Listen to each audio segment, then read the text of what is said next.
Hello guys, and welcome to this video. I'm going to be showing you how to create an Oni max on Higgsfield AI. So the first thing you have to do to create this kind of Oni max is to go to higgsfield.ai and sign in. If you do not have an account, you can browse through their catalog and see the amazing VFX effects this AI website allows you to create. So once you've signed in, just go to the visual effects section, click on the Onimax here, and you would see the some video samples created using this particular effect. You can, if anyone suits what you are looking for, you can just click on it to recreate that particular effect. Or if you want something customized, you can click on generate and you'll be taken to a page where you get to upload your image.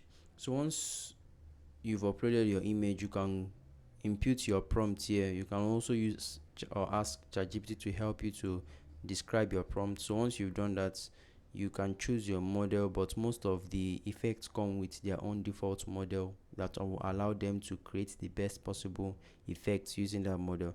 So once you're done, click on generate and your video will be rendered in this area after a few minutes, and you can proceed to download it. These are the other ones that I have created using different effects. So that's it guys. Let me know what you guys think about this video in the comment section. I'll see you guys in the next one. Please don't forget to subscribe.